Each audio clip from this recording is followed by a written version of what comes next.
Bonsoir Michel Tournier. Bonsoir. Deux livres de vous sortent au Mercure de France. Le Miroir des idées, c'est un essai. Et Le Pied de la lettre, c'est un essai aussi, mais une forme de dictionnaire arbitraire, selon votre bon plaisir. 300 mots propres. Oui, c'est un petit jeu auquel je me suis livré. Je pense que tout le monde peut le faire. J'ai une maison qui est pleine de dictionnaires, c'est à peu près la seule condition. À part ça, eh bien, il faut avoir du temps et lire tous les dictionnaires et piquer les mots qui vous paraissent amusants, intéressants, jolis, choquants, enfin, qui présentent un intérêt quelconque. Voyez-vous, je compare cette démarche à un promeneur qui irait sur une plage couverte de petits cailloux et de galets, des milliards de milliards, puis qui de temps en temps se baisserait pour en ramasser un parce qu'il le trouve curieux. Par exemple, celui que vous venez de ramasser, ce serait Voilà. quel mot? Voilà. Alors là, vous me prenez au dépourvu, mais disons, pour Regardez-le, tout le début, bise. Bise, c'est un mot amusant parce que premier sens, vent du nord, sec et glacé. Deuxième sens, petit baiser affectueux. C'est tout, vous comprenez? Alors rien que ce rapprochement, c'est drôle. Est-ce qu'il y a un mot de la langue française que vous aimez par-dessus tout? Oui, mais il n'est pas sûr qu'il soit là-dedans. C'est peut-être loquace, hein, qui ne veut pas dire bavard. Enfin, le fait d'aimer les mots, vous voyez. Mais là, les mots prononcés verbaux. Là, c'est le mot que vous préférez à cause de sa sonorité, à cause de son sens. Ça joue un rôle fondamental. Parce que dans votre pied de la lettre, vous allez gaiement du sens du signifié au signifiant. C'est-à-dire qu'il y a quelquefois, vous retenez les mots uniquement pour les assonances ou les allitérations dont il est porteur. Oui, puis d'autres fois, fleurs. Il y a des définitions de fleurs. La jusquiame. La définition de la jusquiame est superbe. C'est la fleur des décombres qui en plus est vénéneuse, n'est-ce pas? Et puis qu'il y a quelque chose de morbide, enfin jusquiame, fleur des décombres à fleurs jaunes striées de vert, extrêmement vénéneuse. C'est épatant, vous comprenez? C'est tout un poème, rien que cela. Et il y a des définitions de mots qui sont un poème. Vous avez le croque-mitaine. C'est très curieux, ça n'a rien à voir avec les mitaines. Un ogre, si vous prenez l'ogre du Petit Poucet, vous verrez qu'il a des filles. Bon, il n'y touche pas. Et il veut manger le Petit Poucet et ses frères.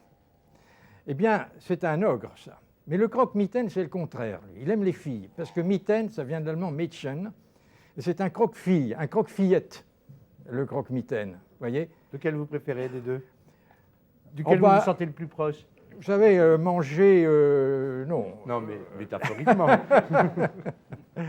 Ah ben, il y a Lewis Carroll, n'est-ce pas, qui est le photographe. C'était un croque-mitaine, parce qu'il photographiait uniquement les petites filles. Vous connaissez sa phrase merveilleuse? J'adore les enfants à l'exception des petits garçons. Et c'était le photographe des petites filles. Et il a écrit Alice au pays des merveilles pour Alice Liddell qui avait 7 ans. Alors quelquefois, c'est la lettre qui vous retient. Par exemple, le K, vous faites une sorte de tour, d'ailleurs très utile pour les amateurs de Scrabble. Parce que j'ai rassemblé une quantité de mots en K, depuis kaléidoscope jusqu'à Kyrie eleison, n'est-ce pas? Et j'ai trouvé qu'ils avaient tous quelque chose d'un petit peu commun, une espèce d'exubérance. Tenez, exubérant, voilà un mot extraordinaire. C'est Coster qui m'a appris ce que ça voulait dire. Ça veut dire qu'il y a des gros seins. Uber, ça veut dire les seins en latin. Eh bien voilà, Jane Mansfield était une femme exubérante. Et tout le monde doit savoir ce que ça veut dire. Nous avons eu hier un défilé de femmes fortes, donc exubérantes. Exubérantes. Si j'avais su, j'aurais invité Coster. D'ailleurs, j'aurais dû inviter Coster. Je sais qu'il lui aurait été sensible. Ah ben, vous savez, moi j'ai à ma disposition un agrégé de grammaire. Alors là, je suis ferré à glace. Il a tout revu. Et puis spécialiste des poitrines aussi, mais on en parlera tout à l'heure en parlant de son roman.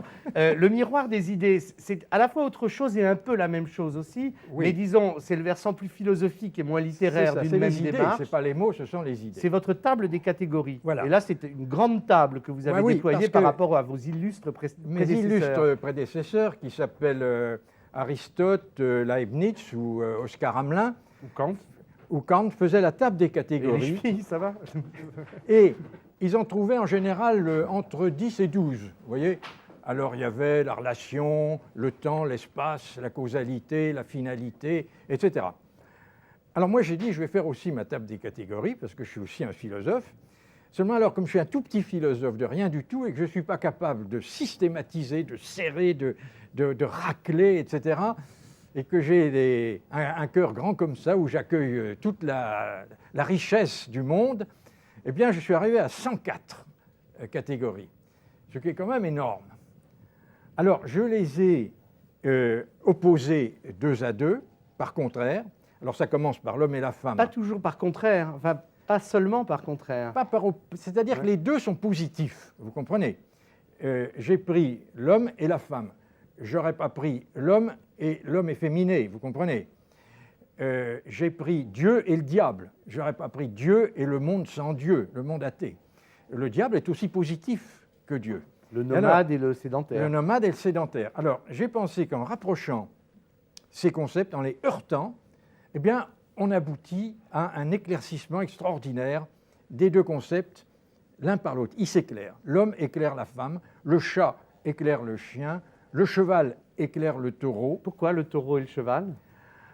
Ah, ce sont 2 animaux fondamentaux, n'est-ce pas? Parce que qui dit taureau dit aussi vache et bœuf, n'est-ce pas? Alors c'est vraiment toute une partie de la mythologie humaine. Oui, mais malheureusement pour le bœuf, qui dit bœuf dit pas forcément Oui, taureau. mais le taureau aussi, dans les courses de taureau, n'est-ce pas? Il y a toujours la mort qui apparaît. Le taureau et le cheval sont opposés parce que toute la force du taureau est dans ses épaules et dans son encolure, et son arme, c'est le coup de corne, et la croupe du taureau, c'est rien. Elle suit comme elle peut, et quand le taureau pivote, c'est sa croupe qui pivote. Les épaules ne bougent pas. Tandis que le cheval, c'est le contraire. Toute sa force est dans sa croupe. Il est assis en arrière, en quelque sorte, sur ses pattes de derrière. Et ce qu'il y a devant, les épaules, c'est faible. Et d'ailleurs, quand vous montez à cheval, on vous apprend qu'il faut autant que possible porter votre poids sur l'arrière du cheval et ne pas appesantir ses épaules. Vous voyez, le cheval, disons que c'est une croupe, ce sont des fesses, et le taureau, ce sont des épaules. Donc des opposés, en effet. Exactement. Et alors, talent et génie. Talent ou génie. Ça, c'est déjà plus surprenant comme apparentement. Ah si, parce qu'alors, il ne faut pas oublier que le talent vient d'un mot grec qui veut dire une somme d'argent. C'était une unité monétaire énorme. Énorme. C'était beaucoup d'argent, un talent, un seul talent. Et l'homme qui a du talent gagne de l'argent. C'est un homme qui est dans le courant de sa société, qui plaît. Il plaît. Alors, il fait des romans que tout le monde lit, ou il fait des tableaux que tout le monde aime, il fait des pièces de théâtre que tout le monde va voir. C'est le succès, le talent. Mais il risque de ne pas survivre à la société qu'il a fêtée et de tomber dans l'oubli. Il restera un représentant précieux de sa société. Vous voyez, par exemple, Feydeau. Feydeau, ce n'est pas un grand génie de la scène, mais il est typique d'une certaine société, ou la Biche. C'est le talent. Et ils ont été fêtés d'une façon extraordinaire de leur vivant. Si vous remontez en arrière, vous arrivez à Scribe. Ça commence déjà à être plus difficile. Hein. Les scribes, ça commence à sombrer dans l'oubli. Mais Scribe avait un succès énorme, il y a 150 ans. C'est le talent. Alors le génie, c'est le contraire. C'est un homme qui crée, et qui crée forcément à contre-courant. Parce que quand vous créez, vous dérangez. Vous secouez tout le monde. Et on peut très bien vous assommer ou vous oublier. Et puis, vous découvrir après. C'est Van Gogh, n'est-ce pas? Van Gogh a eu une vie horriblement malheureuse parce que personne ne voulait de Van Gogh.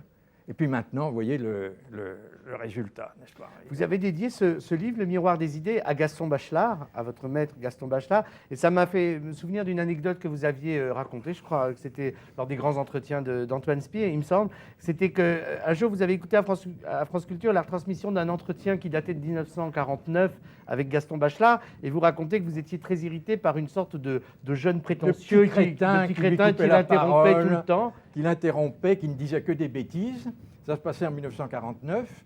Et puis quand ça a été fini, vous venez d'entendre un document remontant à 1949, le professeur Gaston Bachelard interrogé par Michel Tournier.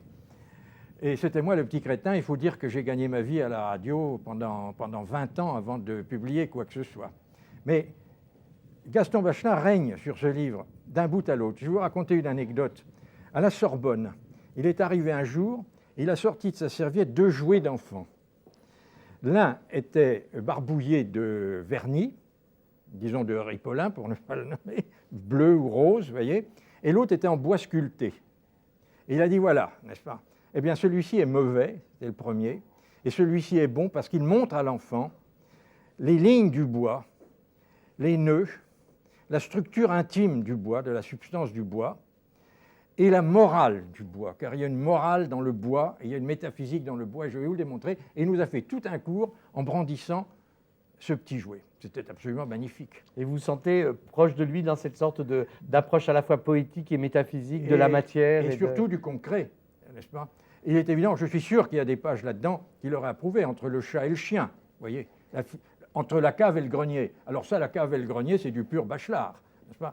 J'oppose la philosophie de la cave et la philosophie du grenier et l'escalier qui va de l'un à l'autre. Dans toute vraie maison, il doit y avoir une cave et un grenier.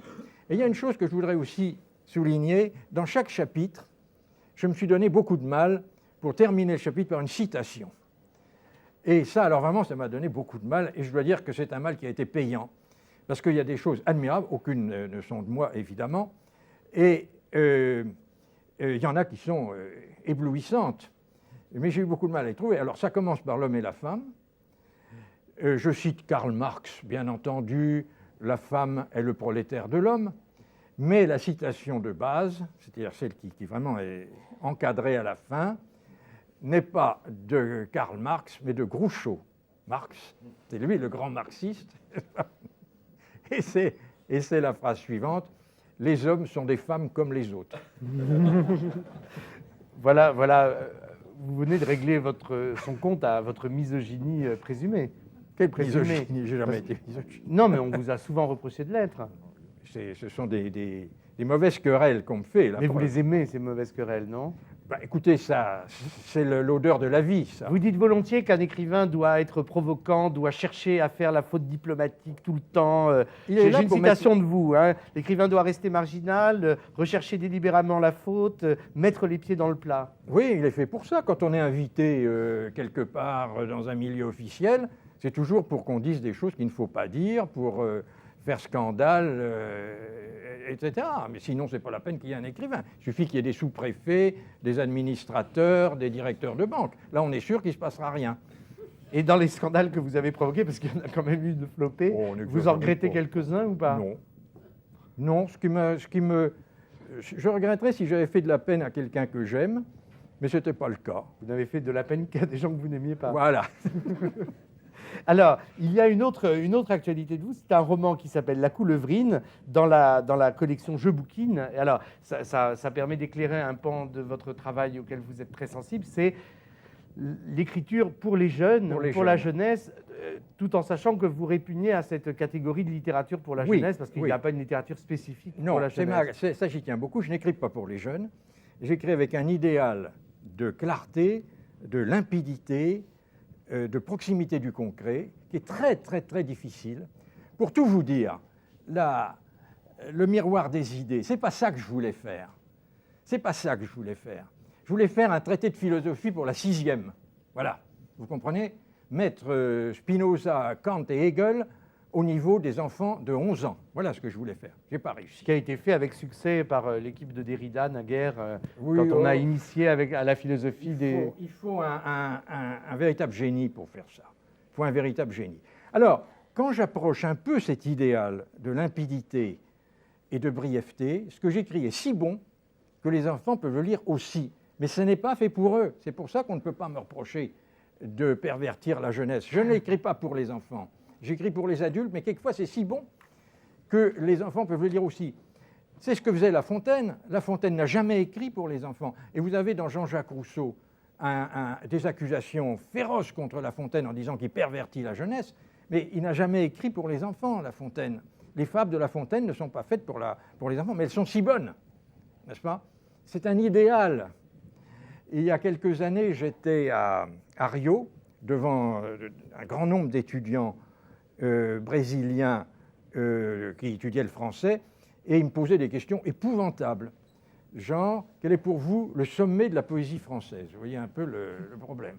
Alors j'ai titubé, et puis j'ai dit, dans un chemin montant, sablonneux, malaisé et de tous les côtés au soleil exposé, 6 forts chevaux tiraient un coche. La Fontaine, le coche et la mouche. Eh bien, j'ai dit, voyez, on a peut-être fait aussi bien en poésie française, on n'a jamais fait mieux. Ça, c'est un sommet insurpassable. Et c'est ça que je voudrais faire. C'est ça que j'ai essayé de faire dans Je bouquine, et je n'ai pas encore réussi parce que je crois, d'après ce qu'on me dit, vous savez, Je bouquine vise l'âge 11 ans. J'ai peur que je n'arrive qu'à 13 ans. Parce que ce n'est pas encore assez bon. Parce que ce n'est pas encore assez bon. Et alors, vous avez écrit ce livre en collaboration avec Claude Lapointe. Et alors, il faudrait nous expliquer cette collaboration avec quelqu'un qui est illustrateur. Enfin, on va y revenir, mais je crois que c'est la meilleure définition qu'on peut donner de votre... Il a ce problème constamment, Claude Lapointe. Tous les illustrateurs ont un problème de ce genre. C'est rarissime, il va nous le dire lui-même, et qui commence par faire une illustration à son idée, et qu'ensuite on fasse le texte. C'est généralement, hélas pour lui, l'écrivain qui commence. Donc il faut qu'il se coule dans un moule. Mais là, et c'est formidable ce qu'il a fait, parce que c'est un texte qui est un petit peu abstrait, un petit peu difficile, et lui alors il l'a rendu juteux, il l'a rendu rabelaisien, n'est-ce pas? C'est formidable, ces images qui fourmillent de petits détails.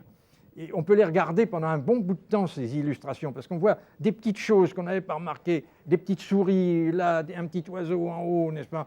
Quelqu'un qui fait une farce. Et ça rappelle beaucoup Dubout. Hein? J'imagine, Claude Lapointe, que vous êtes un admirateur de Dubout, rappelez-vous le fourmillement. Ce n'est pas tout à fait dans l'esprit de Dubout, mais je connais bien et j'apprécie certains de ses dessins. Mais c'est vrai que j'avais à faire... ce que vous avez dit, c'est ça. Moi, quand j'ai reçu le texte, j'avais 2 objectifs. C'est illustrer le texte, bien sûr. C'est-à-dire le rendre, le représenter, faire de la mise en scène du texte. Et j'avais d'autre part l'objectif qui m'avait été demandé, et je trouve que c'était intéressant, de raccrocher à un public qui était, dont on disait qu'il était un peu jeune pour le texte. Je ne sais pas, moi je ne trouvais pas, mais je ne connais pas assez bien, je ne sais pas s'il y a des catégories aussi précises. Il s'avère qu'après la lecture, effectivement, les lecteurs habituels de Je bouquine ont trouvé le texte un peu dur, ou ça a été dit, hein, je crois que ça a été redit. On me l'a dit. Bon, donc moi j'avais un peu à faire ce joint.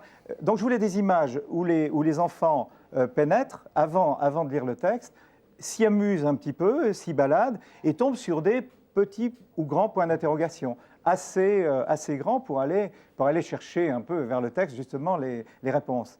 C'est un peu le jeu que je voulais. C'est un jeu en aller-retour. C'est un des axes de votre travail et de votre réflexion, vous qui avez créé l'atelier d'illustration à l'École des Arts de Strasbourg, que de travailler sur ces rapports entre l'image et le texte. C'en est un.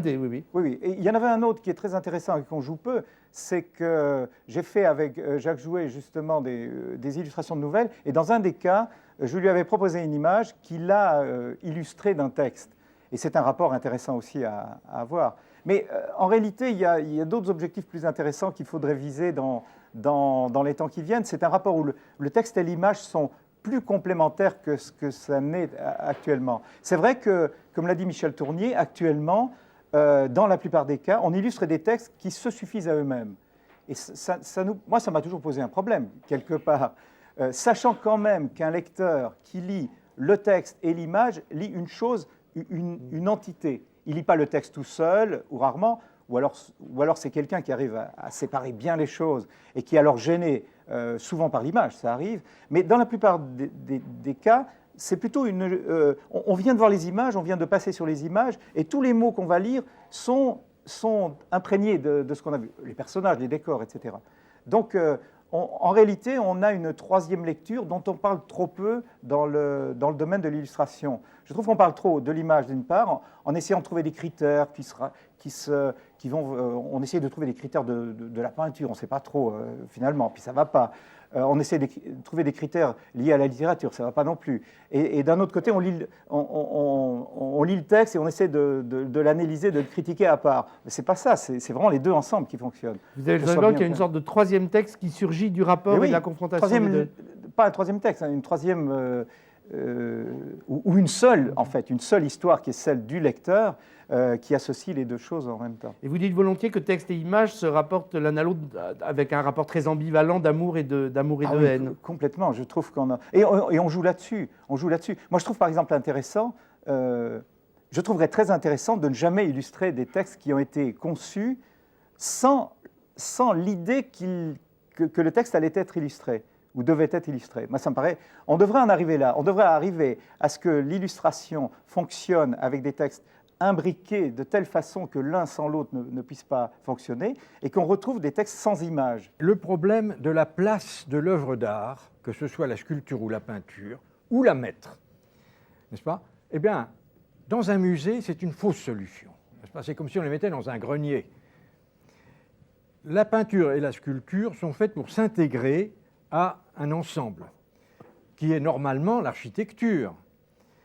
La sculpture est faite pour prendre place dans une architecture. Par exemple, si vous regardez à Paris, vous avez d'un côté de la Seine la Tour Eiffel et de l'autre côté le Palais de Chaillot. Bon. Eh bien, il est curieux de constater que la Tour Eiffel rejette absolument la sculpture. Vous pouvez la décorer de tout ce que vous voudrez. Vous pouvez mettre des fleurs, des arceaux, tout ce que vous voulez. On l'a fait. Vous ne mettrez jamais une sculpture sur la Tour Eiffel, elle n'en veut pas.